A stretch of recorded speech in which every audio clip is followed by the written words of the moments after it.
Fast. Okay, good.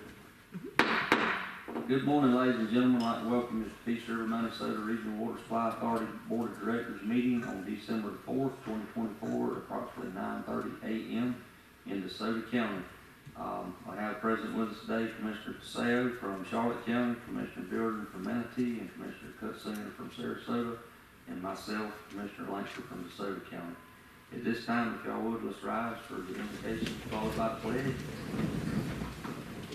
Dear Heavenly Father, we come to you this morning, Lord. We just thank you for this country we live in, Lord. We appreciate the freedoms that we have in this country. And Lord, we thank you that we can be able to meet in open like this and discuss the things that we have to discuss, dear Heavenly Father, to get our jobs done and take care of the people that we serve. Lord, we thank you for this precious resource that we look over, and we just ask that you give us board wisdom and knowledge to make the decisions that would do you justice and our customers, Lord. Be with our men and women that protect us in the services, Lord, and our 911 first responders, Lord. We just pray that you keep your hand of protection upon them at all times as they do their best to protect us. We ask all these things now in Jesus' holy name. Amen. Amen. I pledge allegiance to the flag of the United States of America and to the republic for which it stands, one nation, under God, indivisible, with liberty and justice for all.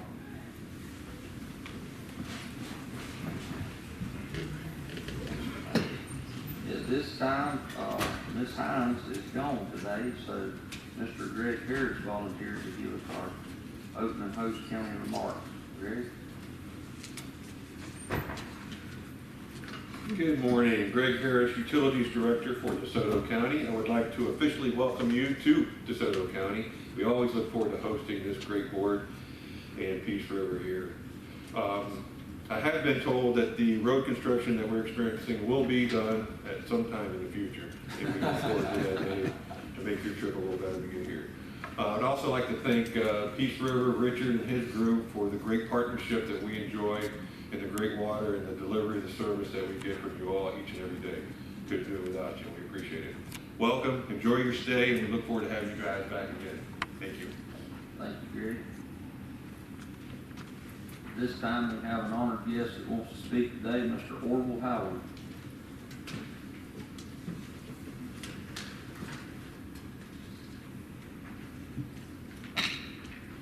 I want to say that the recent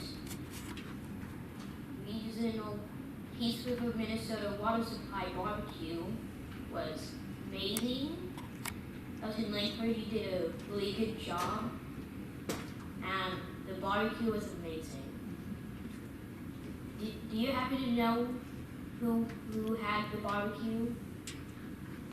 Jones's Barbecue. Jones's Barbecue out of Fort Myers. Oh, thank you. Okay. Thank you. And I promise y'all I didn't pay you to say that. Cookies, Taylor? Okay, anybody else got any public comment? I don't have no other cards. If not, nobody jumped up. Let's go to our awards and recognitions. Employee Service Award. Richard? Scott's gonna actually. Okay, all right.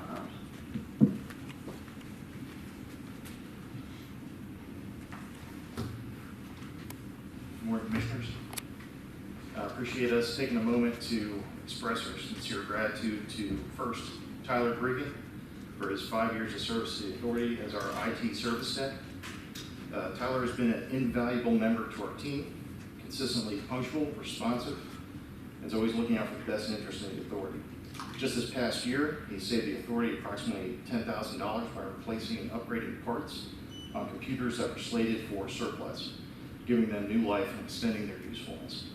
Under other duties as assigned, he saved the authority about $12,000 by a self-performing Ethernet installation, which required crawling underneath new construction trailers, but removed the item from the contractor's scope of work. So Tyler's energy extends into his personal life as well, where he channels his knowledge for high-speed technology into high-speed drag car racing, even winning Rookie of the Year with Outlaw Radio Racing.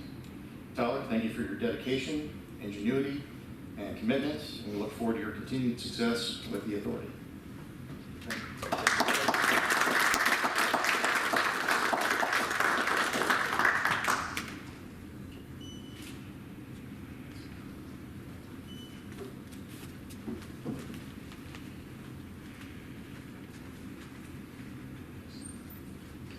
Good morning, Commissioners. Doug Lee with Authority staff. I'll be presenting awards for operations and maintenance personnel with the Authority.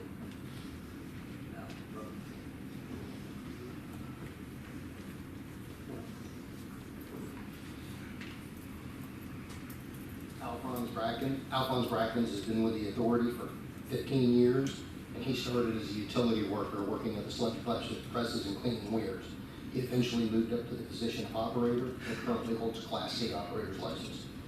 He has 2 daughters, and in his spare time, he enjoys freshwater fishing.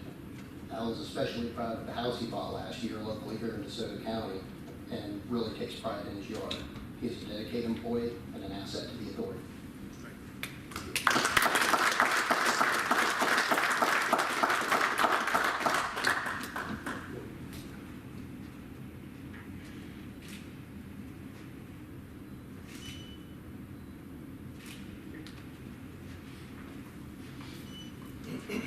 Robert Garcia has been with the Authority for 10 years.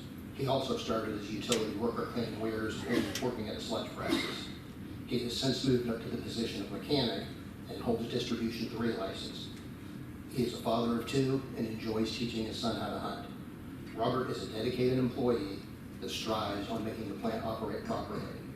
He was one of the key people after Ian to help keep the plant running for the few days after the storm. There was a lot of sleepless nights, and I'd just like to give him credit. He was one that was there for us and when we really needed him.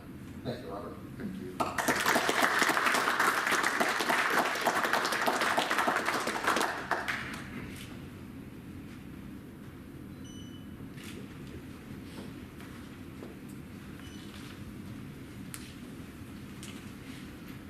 Good morning again, Board. Richard Anderson, staff. I'm going to back clean up here and ask Ann Lee to come up here.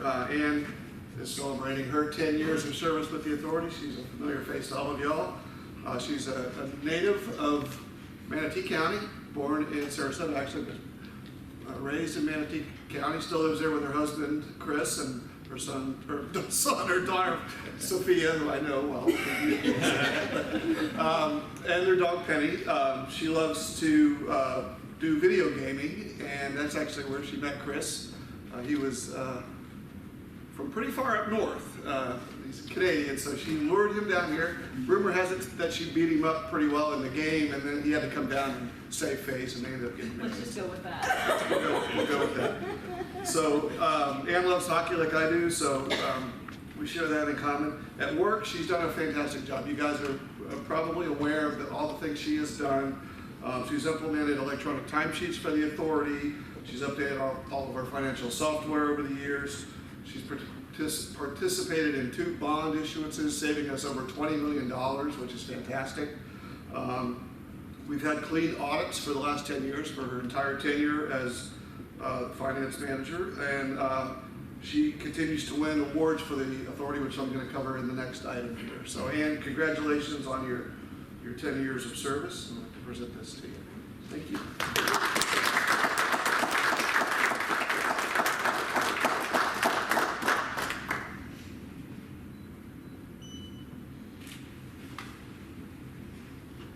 My wife's from Canada, so it's not all that bad. It worked out for us too. It's too cold down where he's from.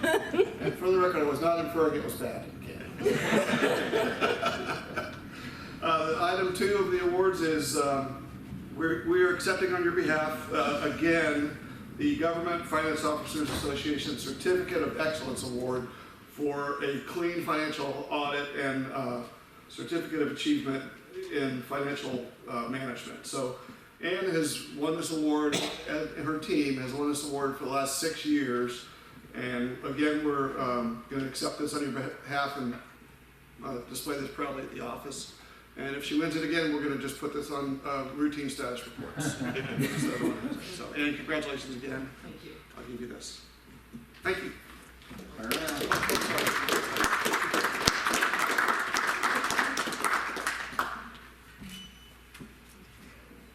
Turn it just a little bit. The other way. There we go. Otherwise you gotta I don't know my rights and lefts, I guess. All right. That brings us to our consent agenda. Mr. Chair, move consent. Second. Okay, I have a motion and a second on the consent agenda. There's no further discussion. All those in favor signify by saying aye. Aye. All opposed, like sign. Motion carries unanimously. Okay, regular agenda item. Agenda item number 1. Jim. Good morning, Mr. Chairman, members of the board. Jim Guida, Director of Water Resources and Planning. I'll be presenting an annual recap of water supply conditions for fiscal year 24. First up will be annual rainfall. The blue bars are the average monthly rainfall across the basin that occurred. As you can see, the lowest rainfall occurred about May, which is pretty common, about 0.4 inches there. Highest rainfall occurred in September, about 11 inches. Historic average annual rainfall is about 52 inches. We only received 40.5 inches during the course of the year, but the water supply conditions are still in very good shape. River flows. The red horizontal line is our minimum flow for withdrawals that's established by our water use permit. It's 130 CFS. It's also referred to as our low flow cutoff.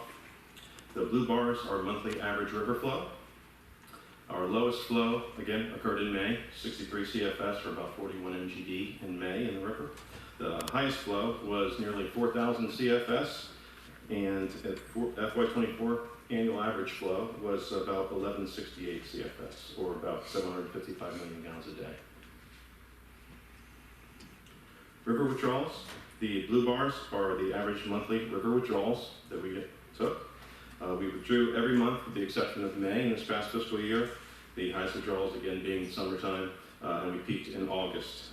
Annual average river withdrawal was about 26.3 million gallons a day. Next up is surface water storage.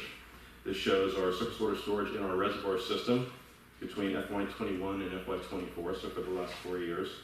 As you can see, storage was relatively steady in the October 23 through March 24 time frame due to some additional wintertime rainfall that we received. And the lowest storage we ended up at was in June. That was about 4.6 billion gallons in the reservoir system. It was about the same that we saw in FY23, a bit lower than that. But we've stayed in good shape. We're actually in much better condition than the prior years. Next is ASR storage for the last 5 years. The blue bars are total storage. Red is actually our usable storage. At the end of FY24, our total storage was 8.5 million gallons a day. Our usable storage was about 5.1 million gallons per day. That's about the second highest storage we've had in the last 5 years, just marginally less than 2021, which was the highest. Regional production for FY24. My apologies, I'd like to point out here on the second row and second column there, the FY24 demands. That should actually be 58.34, not 54.12. I apologize for that. But with that correction noted, the authorities and the customers' combined average production capacity is 107.3. The authority supplied about 28.5 MGD. Annual average supply from other users was 58.3. Total regional production was about 86.8 million gallons a day. Of that, 3.6 MGD was provided by Manatee County to non-authority customers that are consecutive customers, those being Longbow Key, Palmetto, and the City of Bradenton. And the total authority customer use was 83.2 MGD, or about 78% of our capacity. Next, member usage. We'll start with Charlotte County, FY24 usage. Charlotte purchased 12.8 MGD from the authority, self-supplied about 750,000 gallons from their burn store facility located in South County. Total FY24 usage was about 13.6 million gallons a day, or about 70% of capacity. DeSoto County. DeSoto purchased just short of 1 million gallons a day from the authority, self-supplied about 1/3 gallons a day from their DCI facility. Total use was about 1.3 MGD, or about 88% of capacity. Manatee County delivered about 40.5 million gallons a day to their retail customers, or 77% of that capacity. The county also supplied 3.79 MGD to Sarasota County, 3.5 MGD to its wholesale customers, for a total delivery of 47.9 million gallons a day. Overall, the county was about 91% of capacity. Sarasota County purchased 13.8 million gallons a day from the authority, Sarasota self-supplied 6.3 MGD from its Carlton facility. Sarasota imported 3.8 MGD from Manatee County. Total use was 23.9 MGD, or about 78% of their capacity. Next, City of Northport. City of Northport purchased just short of 1 million gallons a day from the authority. Self-supplied 3.1 million gallons a day. Total use was just short of 4 MGD, or 48% of their capacity. Regional demand and Peace River facility supplied to the region is summarized here. The top table is regional demand. Row 1 is deliveries to the authority customers. The second row is authority customers plus Manatee County's consecutive customers. The demand for the authority customers was 83.2 million gallons a day, or about 78% of capacity. Additional Manatee consecutive customers were about 3.6 million gallons a day. Total regional demand just short of 87 MGD, or 81% of capacity. And the Peace River facilities delivery, as shown in the bottom table, annual average delivery was 28.5 million gallons a day, and the maximum monthly delivery was about 32.8 million gallons a day, which occurred in May.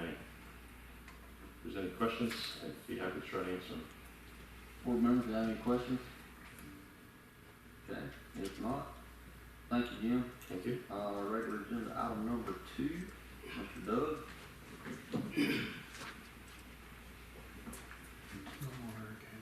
Good morning, Commissioners. Doug Leaf with Authority staff. I'll be presenting a recap on our hurricane season this year. The 2024 hurricane season was an active one, with several storms affecting our region and member governments. 3 tropical systems brought wind, rain, and storm surge to our area. At the Authority, we were fortunate to avoid major impacts from Debbie and Helene. So this presentation will focus primarily on Hurricane Milton. Whenever a storm is in the area, we prepare as if it's going to make landfall near us or on us, so we're always ready. One of the first things we do is secure loose items to make sure nothing's going to blow around during the storm, get with contractors who are there, and make sure they are prepared as well. We just don't need things blowing around, destroying things at the plant. Something that seems small, but it was a lesson after Hurricane Charlie, is our hoses up on our contact units. During Charlie, these are big 1.5-inch hoses that we hose down the plants with, and we left them hanging on the hose hangers, and they blew over. And what they did is they broke those 2-inch lines feeding them, and immediately after the storm, we had to fix a number of 2-inch lines. So the simple fix was let's take the hoses down. You wouldn't think something round would catch wind like they do, but they did, and they caused us, a number of problems right after Charlie. As you always, we keep our chemicals fairly full, but during storm season, we make sure they're full along with our fuel supply, because we just don't know how long we'll be on generator power or if our suppliers will be affected and be able to get chemicals to us. We need to designate staff to be present during the storm. All storms vary, and we must be prepared. Staff may not be able to reach us. Our staff may not be able to go home. So we just need to make sure we have anybody there needed so we can operate and maintain the plant and take care of any problems that arise during and after the storm. We also need to allow staff plenty of time to go home and secure their house and personal belongings, because if they're going to be at the plant for an extended time, they need to be comfortable and know that their personal life is taken care of. During Milton, the plant is a storm shelter, and we do offer a safe place for plant and staff members to shelter during the storm if they don't feel comfortable at home. We had about 50 people, staff and family, at the plant during the storm. So during the storm, at about noon, we started getting sustained 40-mile-an-hour winds, and that's when we decided to go to generator power. Our generators will start automatically if we lose power, but if we go ahead and go to generator power, we take care of the situation. We don't have power flickers, we don't have upsets that turn off pumps, and we're not having to reset anything. It just makes for a better, clean transition. As Milton goes, it really wasn't a terrible storm for us. For the rest of the day, it was kind of just sit and wait and watch the wind. We had gusts from 50 to 70 miles per hour, nothing really sustained. Certainly compared to Ian, we had 130-mile-an-hour sustained winds. And the highest wind we recorded during Milton was 81 miles per hour, and that was the morning after the storm at 1 a.m. over at the reservoir. Despite being on generator power, our facilities continued to operate normally and deliver water to the region. Both total water delivered and pressure leaving the plant was normal throughout the event. Deliveries during the time compared favorably to the month before of September, which was 25.5 million gallons a day, and our pressure leaving the plant was fairly consistent at 73 psi, which is our normal set point. This next slide is we went to generator power at noon, but we know we lost power at 8:48. We actually caught it on camera here, and if you want to play that in, Yep. we can see the wind blowing. We don't have sound with it, but that's when we lost power. We were on generator power, but what is neat is if you look at our lights on the plant there, we didn't even have a power flicker. So because we went to generator power, we didn't have no pumps shut off, chemicals run, everything just ran smoothly. The next morning I was able to go out and get a picture, and what happened was a wire broke off of our incoming power. This is where FPL comes right at our meter. It's 25,000 volts coming in. And what we assume happened, it was just logically thinking, one of the wires broke and went into another. If you compare this to, I'm sure everybody's plugged in something and had it snap in an outlet and you see a little spark. This is a magnitude 200 times bigger at 25,000 volts. So that's what happens when you lose power. FPL was able to simply fix this when they got out there by replacing those jumper wires and getting us back on power. Damage during the storm was really minimal. This is a picture of the east side of our high service building. We just lost a little bit of the aluminum siding. You can see the concrete block is structurally sound, and the pumps inside, there were no damage at all. This next slide, the picture on the left, is a rain gutter on our maintenance warehouse. Again, just really cosmetic damage, a little bit superficial. And the one on the right, I was able to take a picture of the river intake station the morning after the storm. If you can see, the parking lot is flooded a little bit, but that's really not that high when you compare it to the bottom line on there, Irma in 2017, and the top line, how high Ian was in 2022. Ian was actually, I'm sure most of you all have toured the plant and been up on the deck down there at the river pump station, and it was halfway up on the railing. That's how high the water was. Would have been over my head if I'm standing down there.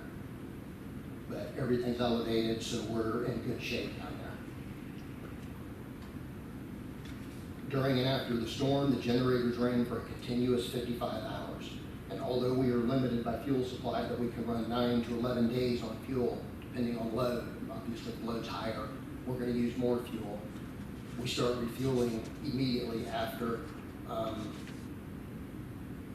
immediately when we start running on generator power.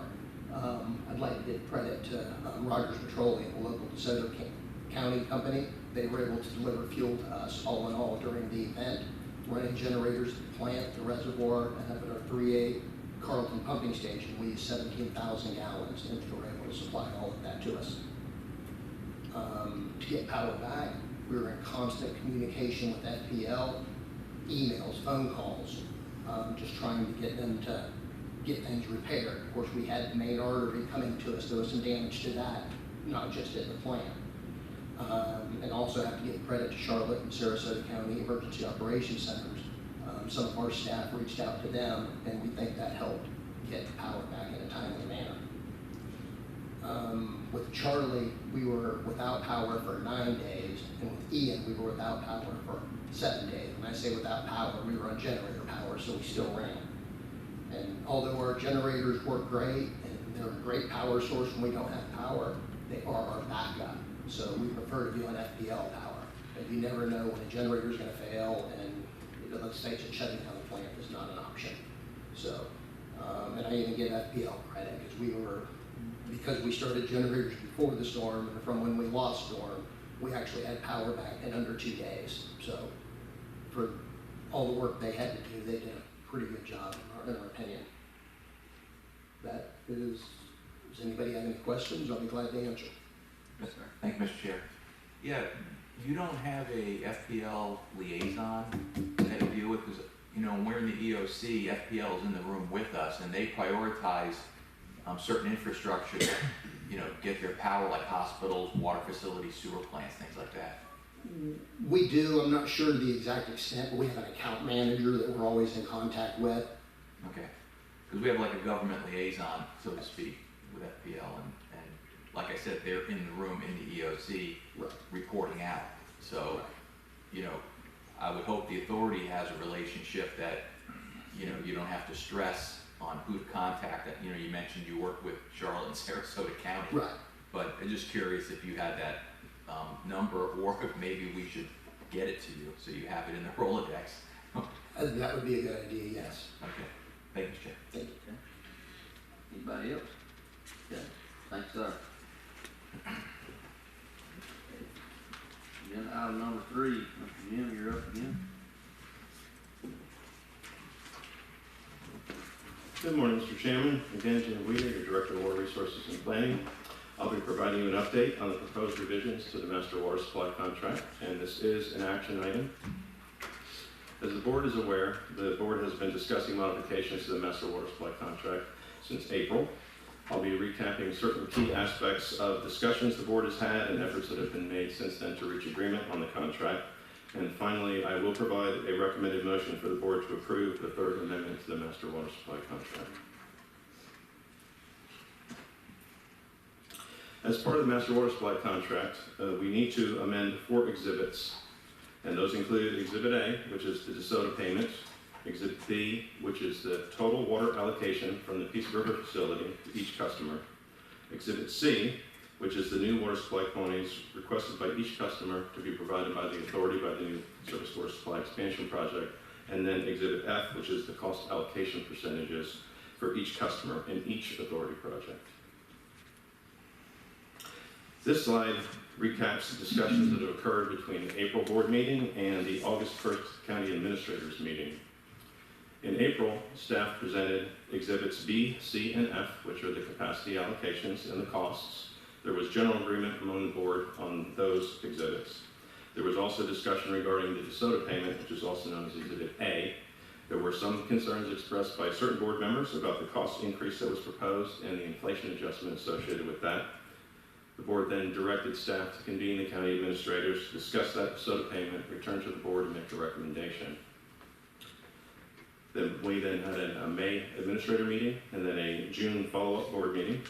There was general agreement at that meeting about postponing the DeSoto payment increase until 2026 and capping the DeSoto payment at $3 million as of 2036. Manatee County expressed a concern about contributing to the DeSoto payment because they don't yet receive water from the authority, from the Peace River facility, and the board directed us again to reconvene the county administrators to try to solve that problem and make a recommendation. The administrators met on August 1st. Consensus was reached by the county administrators, and with respect to Exhibit A, all members would participate, and a gradual payment increase for Manatee County was proposed and agreed to. This recaps the authority's August board action and the customer commission actions since that time. At the August board, we presented the consensus recommendations of the county administrators on all 4 exhibits. We also discussed that the city of Northport was potentially interested in purchasing 2 MGD from the new Surface Water Supply Expansion Project, and that if they decided not to do that, that Sarasota County would be willing to purchase that 2 MGD for a total allocation of 14 rather than 12, what was originally discussed. The board then approved the third amendment to the Master Water Supply Contract, authorized the staff to transmit it to the 5 customer commissions for their review and their approval. Since August, City of Northport provided a letter of commitment to purchase that 2 MGD, and the proposed Master Water Supply Contract was approved unanimously by all 5 customer commissions. So given the unanimous approval of the third amendment to the Master Water Supply Contract, I'm pleased to recommend this motion for the board for their approval. And if you like, I could read it, or someone else could read it. Mr. Chair? Yes, sir. Motion to approve the third amended Peace River Manasota Regional Water Supply Authority Master Water Supply Contract.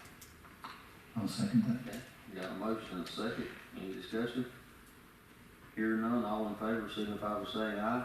Aye. All opposed, like sign. Motion carries unanimously. Thank you. Congratulations.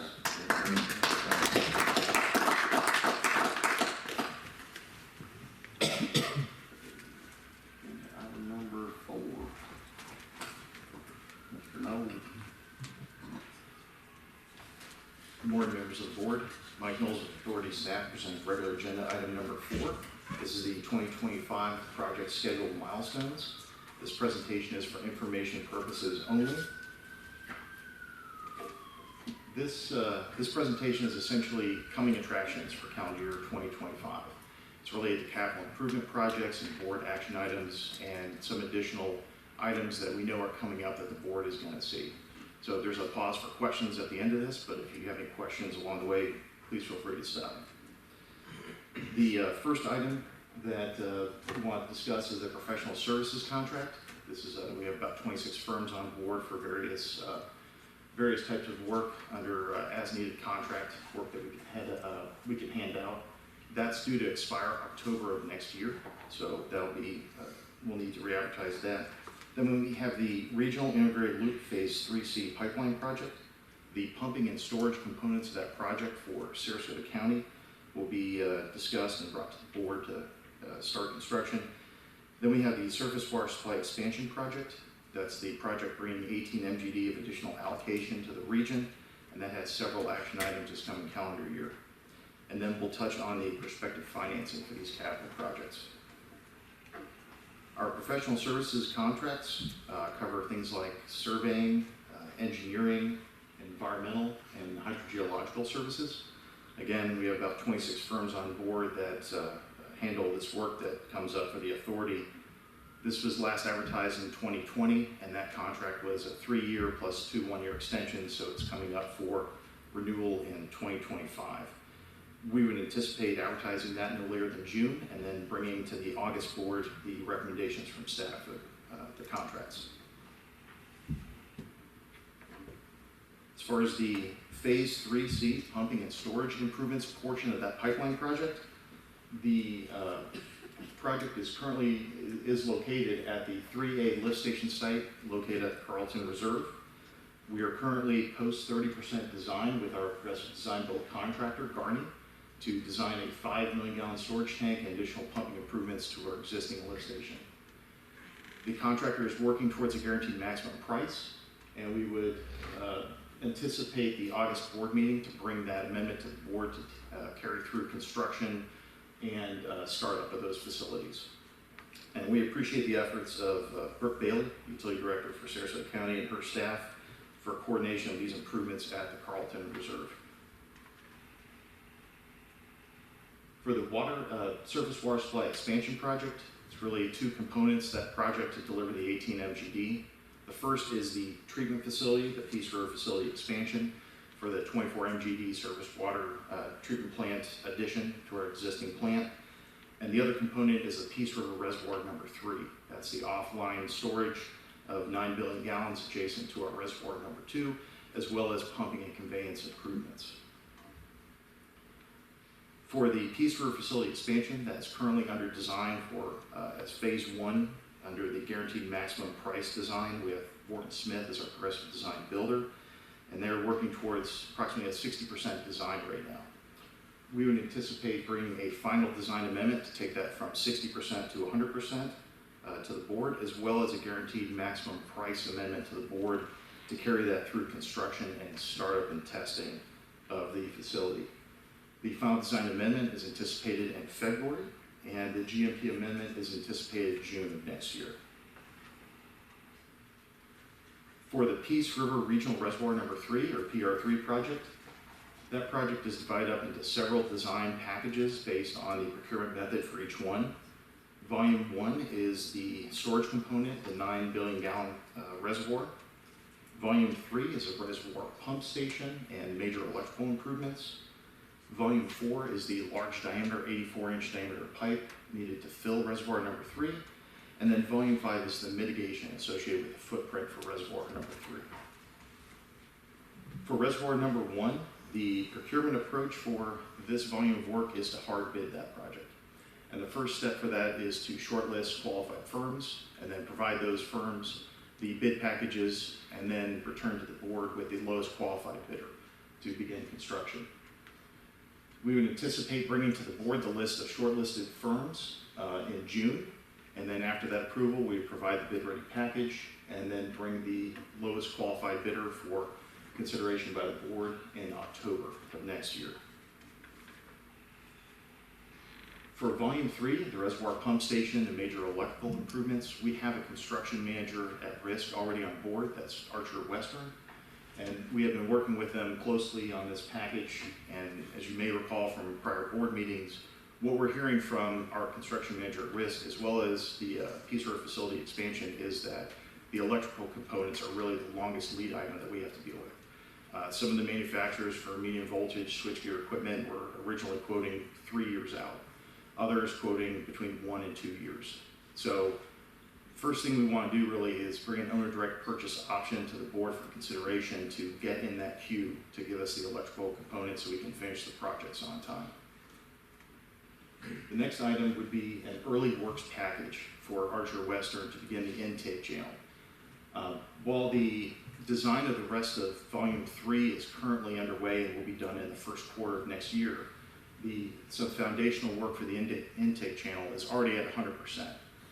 And we can actually save about 5 months on the project schedule by starting that earlier than having the entire project at 100% design. So we'd like the board to consider an early works package for Archer Western for that effort. And then finally, once 100% design plans are ready after the first quarter, we would anticipate bringing a guaranteed maximum price to the board to carry that through final design, construction, and startup of the pump station. The owner direct purchase for electrical equipment, we anticipate bringing that to our next board meeting in February. And then also in February, bring that early works package for the intake channel. And then the guaranteed maximum price amendment to start the rest of the construction would be in June. For volume 4, the conveyance pipeline, 84-inch diameter pipe, which is a little over about a mile of pipe, as well as a quarter mile of 54-inch diameter steel pipe. Our procurement approach from that, again, is to work with our construction manager at risk, Archer Western, and plans will be done after the first quarter, but due to permitting, we're anticipating that the guaranteed price amendment would come to the board after that permit has been approved for construction, and we anticipate that in October of next year. And finally, we have volume number 5. This is the mitigation associated with the footprint for reservoir number 3. There's several action items on this that we would anticipate coming to the board. The first is the mitigation credit reservation bids. This is where the authority went out and asked for bids from local farms to understand what kind of local and federal credits for mitigation they would have for us to use on the project. You have to put down a reservation or a deposit on those after you accept the bids. It's about 15% or so, and then you can get the letter from them to close out your permit applications. Permit applications for mitigation are currently going through the works with U.S. Army Corps of Engineers, as well as the Southwest Florida Water Management District. Then if, through that permitting process, if we need additional federal mitigation credits, we could go out and solicit for bids for that, and we would bring those bids back to the board for consideration. And there's also an opportunity for on-site mitigation at the RV Griffin. So if we're allowed to proceed with that through the permitting approval process, we would go out and hard bid that with the contractor and bring the lowest qualified bidder back to the board. So the mitigation credit reservations, we anticipate bringing those to the board in April. And then if we do need federal credits, we bring those bids to the August board meeting. And then for any on-site mitigation with the RV Griffin, we anticipate bringing that to the board in October. So with each of these volumes of work, our engineer of record on this is HDR, and their sub, Hazen, is also on board as engineer of record. So any contract going out for construction would have an associated construction engineering and inspection contract for HDR or Hazen and Sawyer. The financing has not been finalized, but just a prospective financing schedule. We anticipate 2 packages. The first of which would be the PRF expansion, and then the volume 3 work, the reservoir pump station, as well as the Phase 2B pipeline through Charlotte County to be in the first financial package. We anticipate in February that request coming to the board to commence the financing process, then the draft documents in April, and then finally to close on that financing in May or June. The second package would include Volume 1, which is the 9 billion gallon reservoir, Volume 4, which is large diameter conveyance pipeline, and then Volume 5 for mitigation. It would come right on heels of package number 1, and that would come to the board in June for the request to commence financing, the draft document approval in October, and then closing on that financing shortly after that. In your board packet is a potential calendar showing these action items by the board. As you can see, we left December off as an early Christmas present to the board, so not anticipating any major action items. And with that, I can entertain any questions the board has. Board members? Go ahead. Thank you, Mr. Chair. How are you seeing the landscape for financing? What's that looking like? I know we had projections, but a lot has changed, I think, since we had those discussions. I'm very glad Ian is here to answer that question for you. Well, I better go. At least he had a shot. Well, so you're right, that it is a very dynamic economic climate, and I think that we really need to be mindful of that in the next month or two, and as President Trump comes in for his second term in office, what kind of changes and how the economy is affected either positively or negatively from that action. We're actually starting some kickoff calls this week with PRAG as well as Bond Council as to the timing and making sure that we're matching these packages to the timing that Mike needs to start these projects, so we have that money ahead of time. I'm hoping, this is just me hoping, that the interest rates do continue to slowly go down. That would be very advantageous for us, but again, I think we'll know more in the next couple of months. Yeah, I guess I'm just curious, you know, have the rate change or potential rate change impact the modeling we've done on the ratepayers and our cost of construction? A change in the interest rate will affect any modeling efforts, and those modeling efforts should be continually updated for those interest rate changes. I am in the process of updating our own internal model for the refunding effort we just did that saved us about $9 million, as well as the Phase 3 financing, to get that in there so that way we can really dive deep in with the interest rate, prospective interest rates that PRAG sees. Thank you, Mr. Chair. Anybody else? Yeah, you mentioned the direct owner purchase program there for the electrical. Are you gonna do that for other aspects of these programs in terms of direct owner purchase to save some money? That's a great question. Yes, absolutely. Our contractors that we have on board, both for the water plant and for the PR3, that is their goal, to identify all major items that we can purchase through owner direct purchase. The electrical just came to the forefront because schedule-wise, we need that to happen sooner than later. But you're absolutely right. Anything that we can pull out and the authority can purchase that we agree to, we're going to do that. The 7% sales tax savings is great, and I'll say the earlier you purchase it, the better, because inflation only appears to be going up. So. Yeah, I saw a mile of pipe there that probably could have a high dollar cost on it. So I think saving that would be great. So yeah, I'm glad to hear it. Thank you. All right. Move us on to agenda item number 5, and Mike, you're up again, and this will be an action item.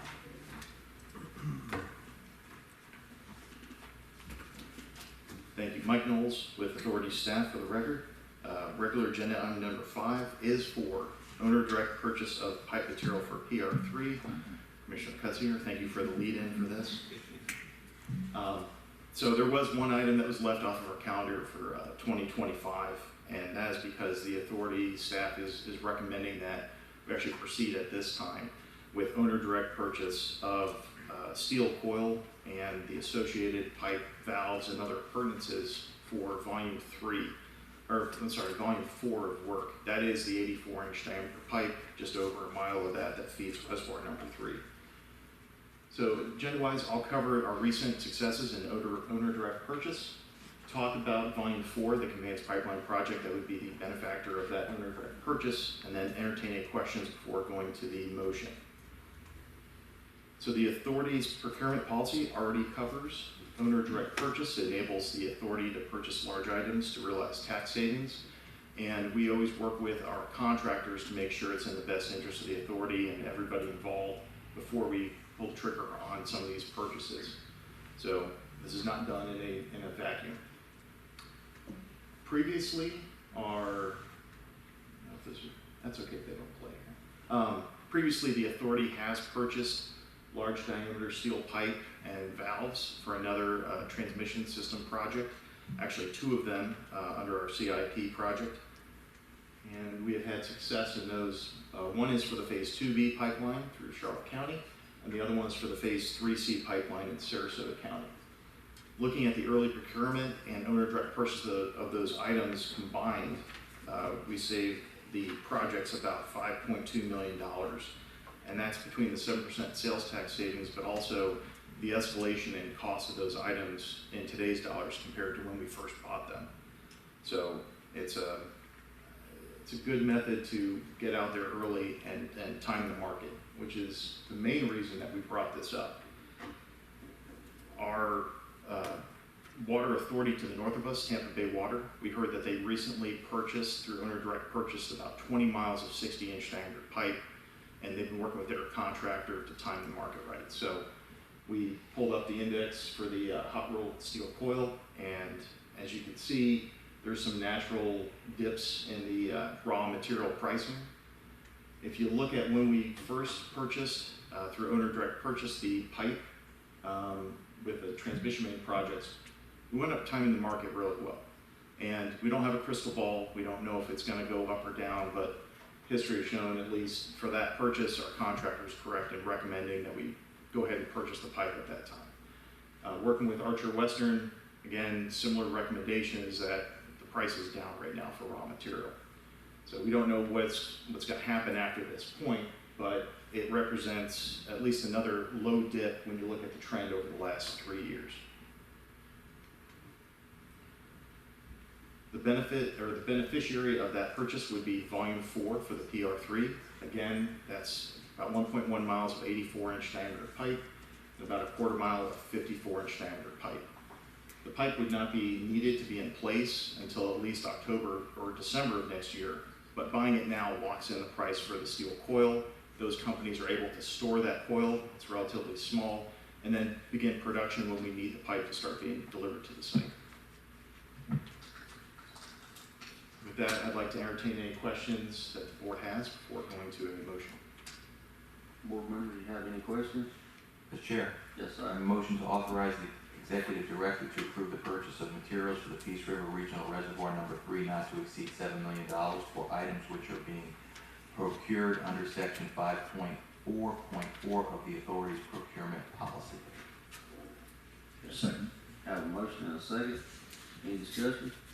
Hearing none, all in favor signify by saying aye. Aye. All opposed, like sign.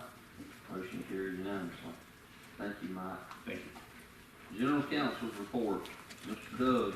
Yes, I actually have some substantive issue to ask you about and inquire on. We have a nice lead-in about the Phase 2B project, the Charlotte County Pipeline Project.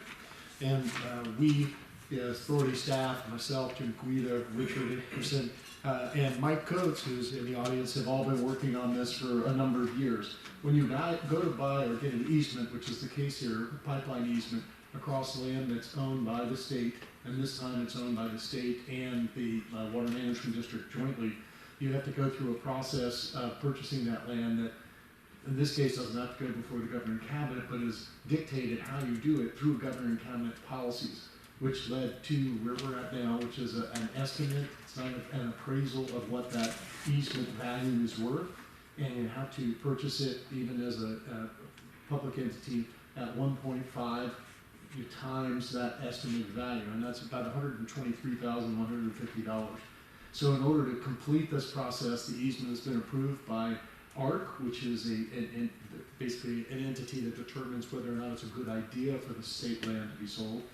We then have to contribute this money to the Friends of the Florida State Forest, Mayaca State Forest. And this is a complex process I could run through, but it's not really worth talking about. The idea is this is a good price for that easement, and it goes to a good cause and will stay local. This money will be utilized at Mayanka State Park.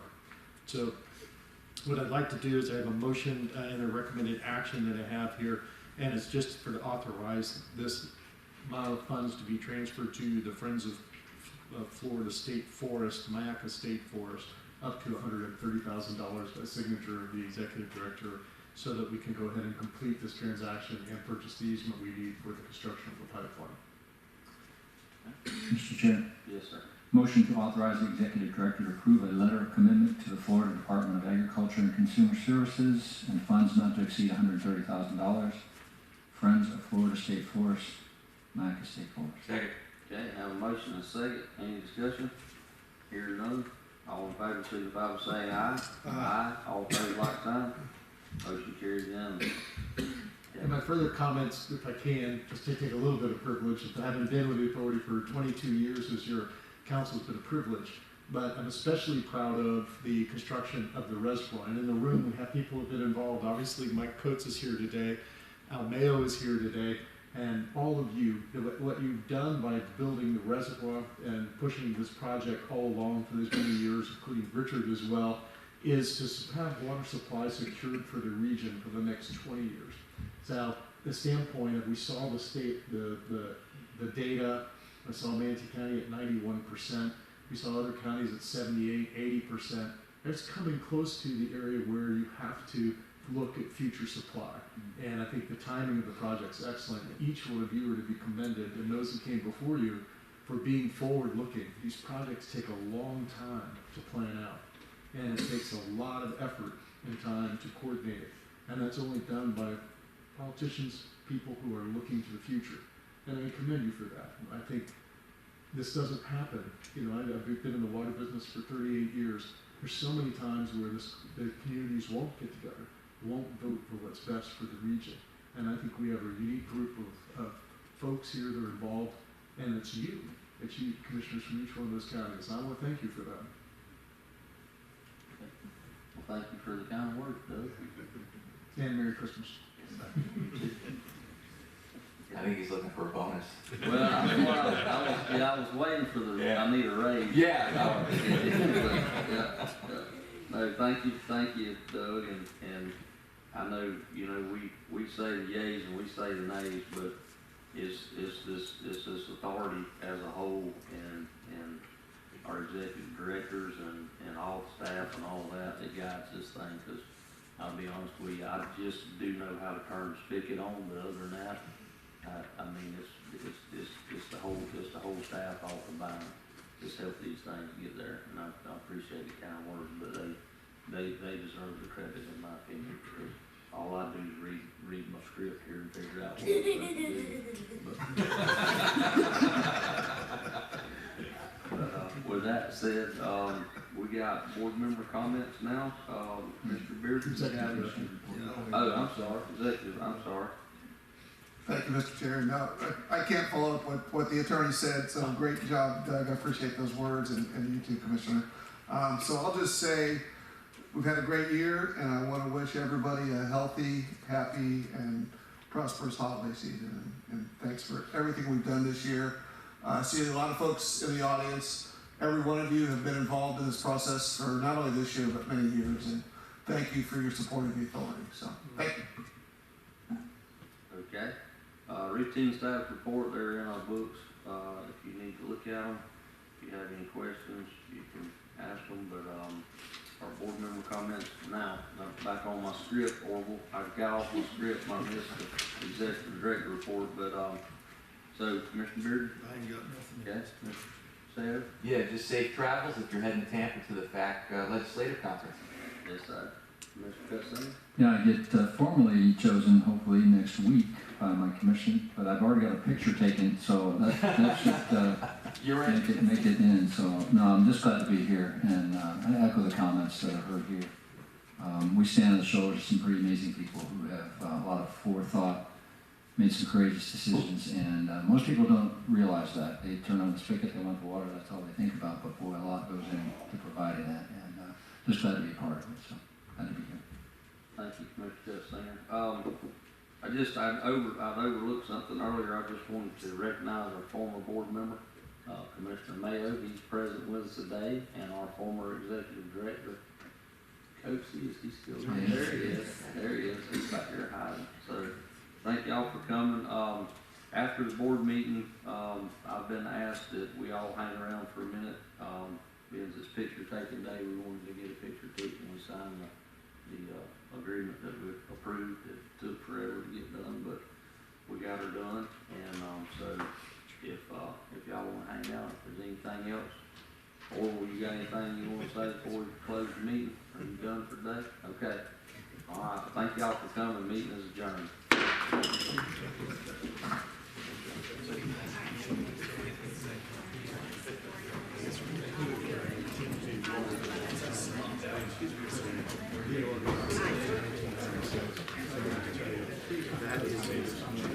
That was against, I was up there. All right.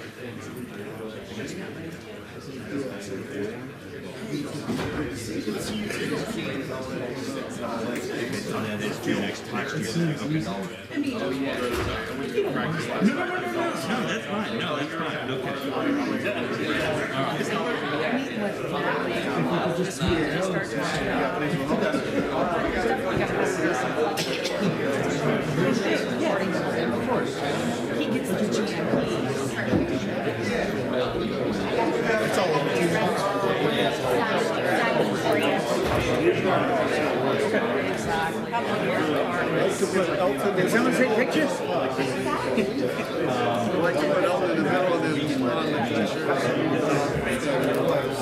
How many people? We're gonna have 5. Let the lawyer be in the Six. One in the middle and then the rest of them standing. Yeah,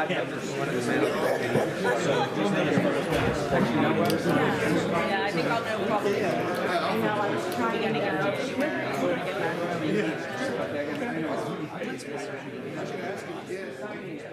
That guy right there.